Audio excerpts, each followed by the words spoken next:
To set up an EBT PIN in California, eligible participants in the Electronic Benefit Transfer Program, which provides food and cash benefits, must first receive an EBT card.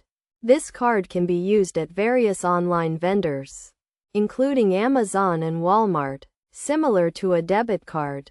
An EBT card requires a PIN to be used. To set up the PIN, call the EBT customer service number, which is located on the back of the card, and follow the phone prompts to select the Set Up PIN option. Then, specify the desired PIN. Alternatively, visit a California County Public Assistance Office, provide the necessary details to an attendant, and choose an EBT PIN. By following these simple steps, the EBT PIN can be easily set up, allowing cardholders to use their benefits conveniently.